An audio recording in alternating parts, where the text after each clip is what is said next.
Welcome to our live mini training series. We are bringing it back, and I'm excited to be diving into this topic of Hyperemesis gravidarum with our incredible team dietitian Candice, who will be joining us shortly. So for those who don't know Candice, she works for us here at the Dietologist in our virtual clinic, and she sees a variety of reproductive health, fertility, and pregnancy nutrition clients.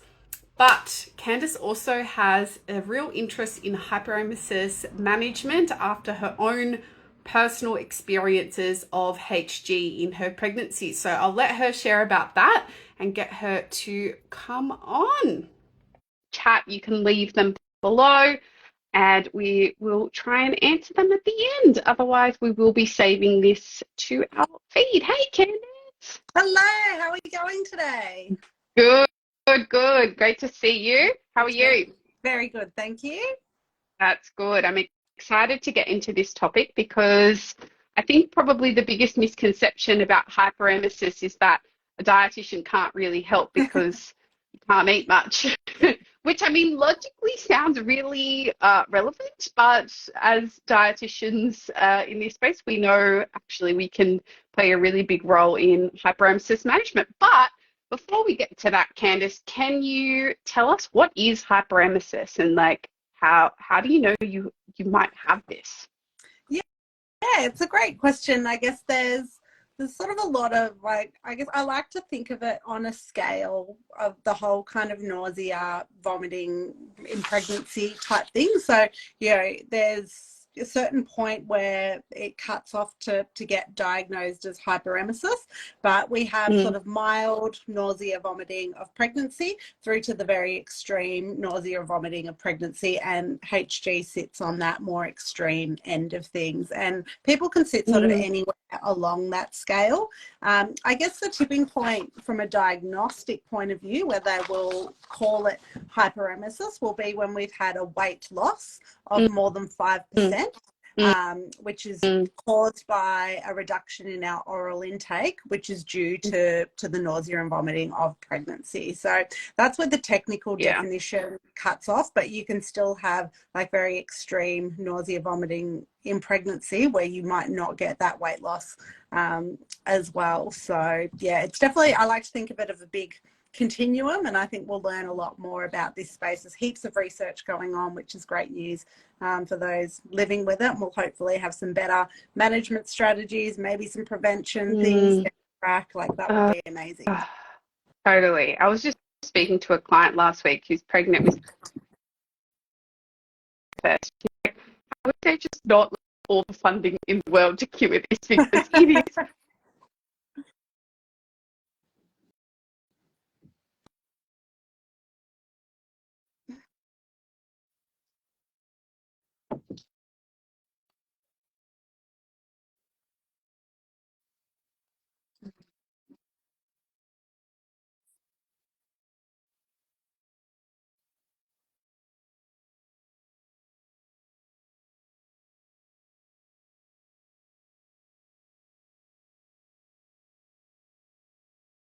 One thing, a medical professional that can prescribe medications for you that has a good knowledge of hyperemesis. So I think unfortunately the experience of many women is they might go to their GP or whoever's looking after them and tell them that they've got this nausea, vomiting, and if it's your first pregnancy, you don't know what's normal and what's not normal on that continuum. That's where it's really difficult. And then your doctor says, oh, just deal with it type thing. Like you can come away with that experience and think that there is no medical option for your management out there. And look, I understand like general practitioners have to know a lot of stuff, and they might not be up to date with the latest guidelines in terms of what the safe treatments for hyperemesis are. So I think you need to have a doctor that if they don't have experience in managing that they're willing to look at the guidelines. There's some great guidelines on the Hyperemesis Australia website that can help guide health professionals and about what's safe to take in pregnancy and what's not. And there's a combination of many medications that can help you with the underlying symptoms of hyperemesis, just to make your experience a little bit more, I guess, bearable for the most part. So when we're talking about medical management, we're looking at lots of different aspects of it. So there's medications to assist with the nausea, different medications that will help with vomiting. You can need medications for reflux because that could be what's triggering it. You could need medications for constipation because some of the other things that you're taking are causing constipation, that type of thing. So you need a doctor that understands the different layers of treatment. I think that's the most important thing, is having someone who's willing to listen and understand, because quite often it's very early in pregnancy when you are experiencing this and it starts up, and so you might not have an obstetrician yet, potentially, and you might not be linked in with the hospital service and that type of thing. So once you're linked in to midwives and all those types of things, then you have sort of those extra layers of support too. But I think first port of call, definitely a doctor. I think supportive family and friends is really beneficial for you too, and giving them a bit of an understanding that you don't just have morning sickness as such, and I think that's really important, that they can help support you with what you need from an emotional point of view too. Some women will need psychology support as well, because symptoms can be that difficult to manage that it can trigger depression and anxiety, all those types of things as well. So we might need to consider linking in to that side. Obviously, we think dietitians are very important in this space too. So while you might not be able to manage much from a nutrition perspective, we can really help optimize what you can manage, when you can manage.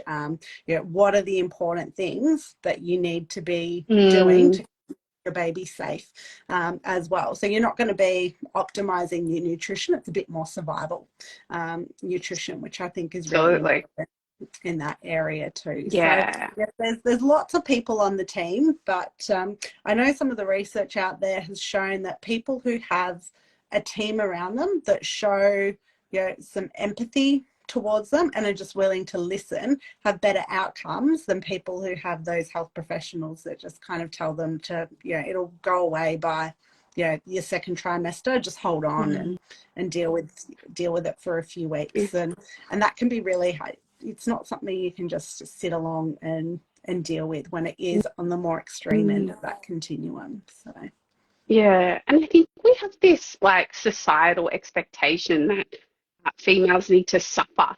Like we need to suffer through our periods, we need to suffer through our pregnancy because of the greater goal or and like that's such an outdated like perspective. Like we don't need to suffer. no. You can get help. And HG is definitely a manage, not cure situation. So even if you do every strategy under the sun, it just makes it, like you said, tolerable or bearable. It's not going to make it necessarily go away. It literally doesn't go away in some instances until you deliver that baby. And it's like I was saying, I was talking to somebody recently who was just like, wow, postpartum, I was amazing. I felt so great. And all my friends were not feeling so great postpartum, but like once that HG went, I was like superwoman. I could do everything. And I was like, again. it's amazing what you can do when you can eat. Absolutely. So speaking of like priorities from a nutrition perspective, and I mean, something we haven't touched on yet is that hydration and electrolytes. And electrolyte dysregulation is a really big part of hyperemesis management, and some of that can be dealt with medically with things like IV rehydration infusions and things like that. But nutritionally, what are our key priorities? Hydration being one of them, but what are the survival, like we're going into survival brain, we're not looking at the ideal amounts of choline and omega-3s, like we just can't even fathom that at that point in time. The lens becomes a lot more narrow, right? And we're just focusing on survival. So what are some of those top line things that you were trying to prioritize with clients with HG? Yeah, definitely. So I guess hydration strategies are the first key thing, because dehydration is probably the biggest risk factor that we have with HG initially. And so, like, even if you're not getting food in, we need to stay hydrated. If you can't stay hydrated, then it's getting, to the hospital to get those IV fluids, or there might be outpatient settings where you can get that done. And if it's something that you need on the regular, then a plan should be put into place to help you get that hydration, however you are able to get it. That's really important. But I guess from the nutrition side of things, it's, well, how do we try and stay hydrated and stay out of the hospital as much as possible too? And so we do kind of forget about all the nutrition rules, and it's about knowing what your safe foods are. So most women with HG will be able to shortlist of foods that are safe, that they are able to consume. Frozen Coke is probably the number one thing. If you go on any HG forum, like, frozen Oh my Coke will God, be the yeah. savior of any woman with, I don't know what it is. That's like, so accurate. I do not drink frozen So Coke cold. normally, and in pregnancy it's like one of the only things that was like, go and get me like, go get me a Slurpee or something. Like, that was all I could handle at some points. And so that's not ideal nutrition, but even though you're getting very little in, you just need to be getting something in a safe form. And we know, like, fizzy drinks can be better tolerated for some people. So you might be drinking soda water or a mineral water or something like that instead of just plain water. We can look at electrolyte drinks that might be tolerated, or like your electrolyte icy poles are really great, or even just something as simple as like crunching on a couple of ice cubes, and just doing that regularly throughout the day. And so it's very, very basic sort of stuff, and we've really got to encourage people not to worry about healthy eating at this stage, even though very counterintuitive to all the other stuff we'd be doing preconception, especially with people. It's just really about surviving, and then thinking about when are the times that you might feel your best, and being able to identify that, using that time as a time to try and get some food in that you feel is potentially a safe food for you. Very often for most people, those safe foods will be kind of your salty, plain carbohydrate type things. So it might be like your toast, your crackers, your mashed potato, like those types of things tend to be tolerated. You think kind of white and bland and salty type things. But what stays down is more important in this instance as well. And usually small portions are really important too. Like, as soon as you try and push it and force yourself to eat or over consume, that's when vomiting's more likely to be triggered as well. So thinking about things like that, it can be really helpful if you've got the energy to like keep a diary and write down what you're managing to get in, what from a food, from a perspective point of view, how you're feeling, and then we can usually kind of identify some trends in what time of the day you might be feeling best, and utilize that window to experiment with things as well. I think the other big concern that I find people have, even with just more moderate nausea and vomiting in pregnancy, is vomiting that is regular throughout the day and frequent, and that they're worried that their prenatal vitamin may not be necessarily staying down. And then there's this anxiety around macronutrients, particularly in trimester 1 with dual tube stuff. And it's just a recipe for anxiety for everybody, because as well, like, as dietitians, we can't say, oh, it stayed in your tummy for 10 minutes, you absorbed XYZ%. Like, we don't know. No formula. Nobody knows that. No, there's no formula for that, sadly. And so, it's even difficult for us to reassure that, oh, it's okay. But sometimes it's a situation of like, we can only do what we can do. So sometimes we do have to be quite clever about how we administer vitamins and things like that. We do things that are like a bit non-traditional, that maybe, we wouldn't usually advise, like a prenatal gummy or something like that, but maybe that's something we would contemplate in Hyperemesis, or a liquid, or another way that maybe it isn't the ideal prenatal multivitamin, but it's going to get us just the basics of what we need and it stays down, and that's okay. So we just get super creative, don't we, with like the strategies that we start to explore with hyperemesis cases. Yeah, for sure. And yeah, there's some prenatals that, you know, a lot of women won't tolerate. So we do need to look at like what kind of prenatal people are on.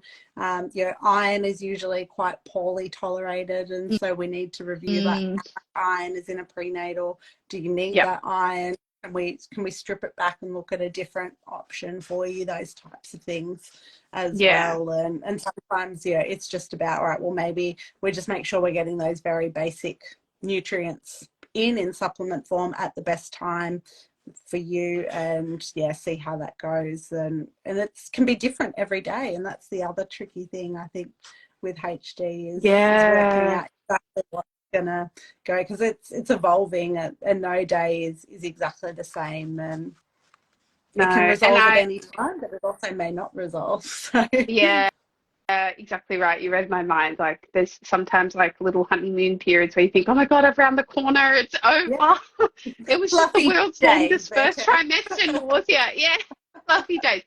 And then you get almost sometimes a little bit overconfident and you start like inching towards Yeah, more and more food. And then you're quickly humbled again, days or weeks later. And that is really tough psychologically as well. And I think that's really where the benefit of getting support and mental health support and nutrition support as well can be so valuable as well, because we can also reassure you that like you are doing the best that you can do in the situation that you're in, and liaising with your, OB or your midwife, your team can be really helpful so that you're feeling as mentally and physically comfortable as you practically can be.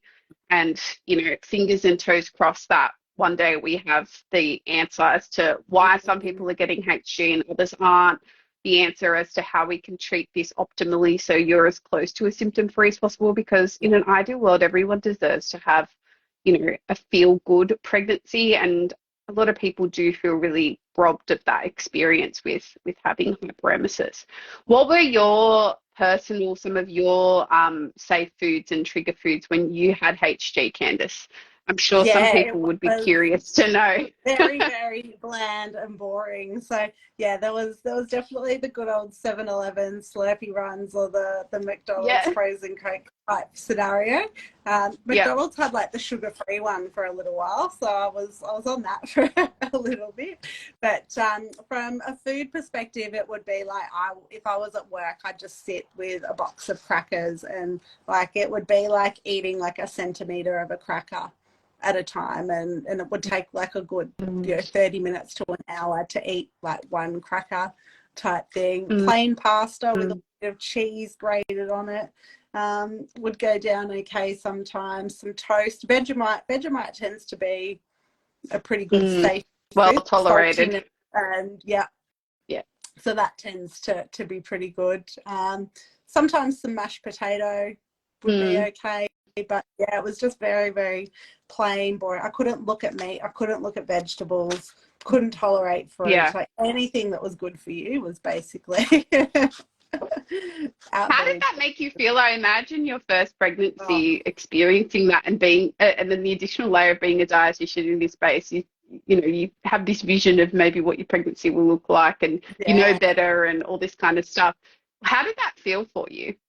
Oh, look, I think like it's awful. Like getting through an hour, getting through a day is a big challenge, Mm, especially early on. Like if your workplace isn't aware that you're pregnant, you're so unwell, you're yeah. probably sick all the time. There's all these Mm, other kind of pressures I think that come with it. And while like workplaces can't discriminate and whatnot, like as a person, you feel awful that you're letting lots of other mm, people down, that mm, you can't physically function. Like sometimes just being upright was enough to make you feel like so mm, unwell that you couldn't do anything. So you just had to stay flat and not move at times. So it's quite debilitating, and getting something in would help you to feel a little bit better. So it would help with the mm, nausea. It didn't help with the vomiting, but mm, if it would ease, mm, yeah. I mean, if you speak to a lot of people, the nauseas can be worse than the vomiting. mm, Hyperemesis. mm, Vomiting's not nice, but sometimes you get a little bit of relief after having thrown up. but Mm. I just feel sick all the time. It's just getting like a little bit of relief from that nausea. That means that you can function. And I guess like first pregnancy, you don't have other kids to look at after, but second pregnancy, when then you're Mm. also like you're having to cook for your family and do those types of things. And I think that's like a real challenge. Torture. Yeah, yeah, it's really And awful. that's where you need that supportive friend and family Yeah, network, is to do those practical things for you, yeah. Absolutely, absolutely. And Actually, going what's back to something we that, forgot to sorry.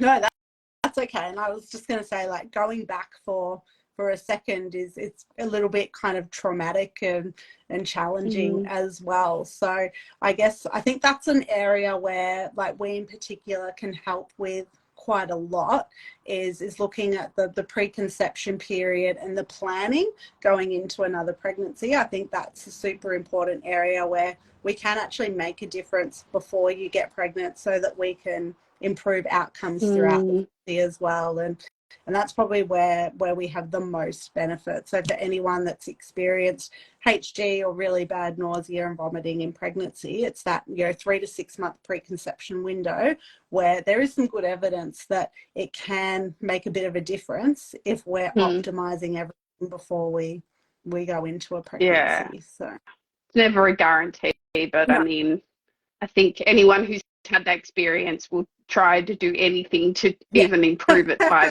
1%. It's totally understandable.